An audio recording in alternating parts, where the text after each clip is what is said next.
Emily Stranger, you have won a 2019-2020 FLAS grant from the Center for the Study of the Middle East to study Arabic. How did you become interested in the Middle East? So that's a very kind of long story, but I'll try to keep it short. Before coming here, I was a teacher, and I taught overseas.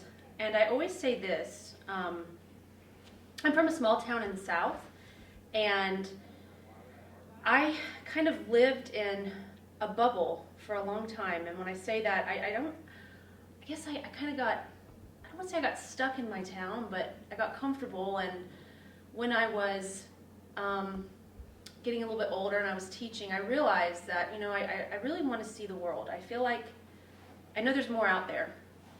And so I got a job teaching in China.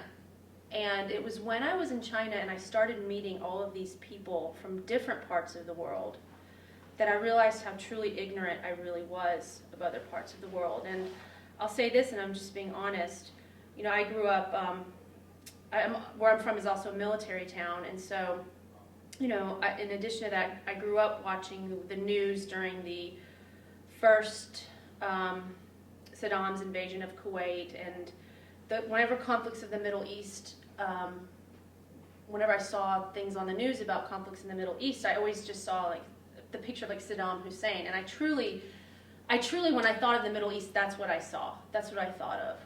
But when I was in Beijing, and I started meeting these people from the Middle East, from Syria and other places, I remembered, they didn't look like this man, and again, I was like, God, I'm so ignorant. So that really, those relationships I made there really got me very interested in the Middle East to begin with. And then when I came to IU, I'm currently in the Central Eurasian Studies department, and I was originally focused or interested in Afghanistan. And I'll save a long spiel on that, but I was really interested in insurgencies and insurgent groups, which kind of led my interest again back to the Middle East via Iran. So that's kind of how I became interested in the Middle East and just in the culture and everything else as well. So there were a lot of factors. So you're currently a PhD student in Central Eurasian Studies Department. What is your focus of research? So my research is, I'm most interested in these Iranian-sponsored militias that are currently in the Middle East, specifically Syria. I was originally most interested in this one group called the Fatimiyun Brigade, which is composed of Afghans, and that since has spread into some of the other militias. Really, there's just one other one that I'm currently researching called the Zainabiyun Brigade, which is composed of Pakistani fighters. And so I'm really interested in these militias, Iranian-sponsored militias, that are composed of foreign fighters. So yeah, that's my current interest. And you've used social media to investigate how these are formed or how they communicate with Iran, or what role does social media play in your research?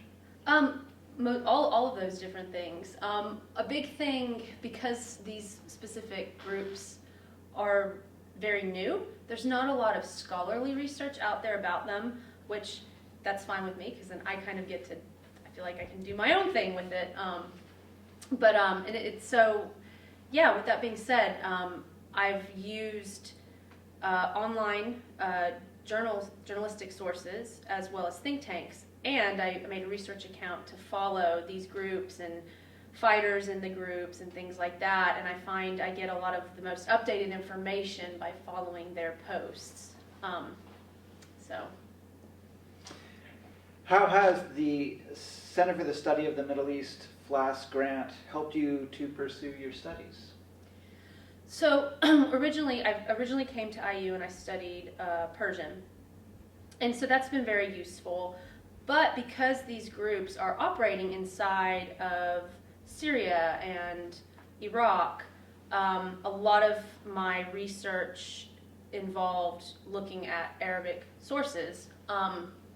And so number one, too early on in studying Persian, I realized, because I had quite a few native Arab speakers in my class, they just picked up the language so fast because there were so many words that are Arabic. And then through my research, when I've had to look at Arabic resources, I couldn't read any of them hardly. And so I realized how useful Arabic would be to me as a language, both for my Persian and for my research. And how do you see your language training helping you in a future career? I don't know where this, it's kind of funny because I don't know where this path will lead. I'm a PhD student now. It was never on my radar to ever pursue a PhD. So I'd be interested in doing academic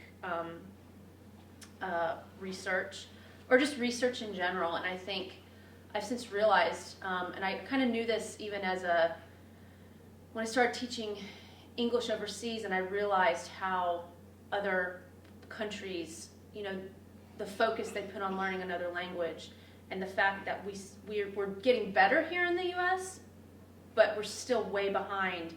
And I say that in that I think this country, or the United States, still needs people in all realms: business, intelligence, other government agencies. I mean, we need people with these language skills. So I hope and I think that having even a basic, or hopefully highly intermediate, ideally advanced level of Arabic would really help me in any career path I take.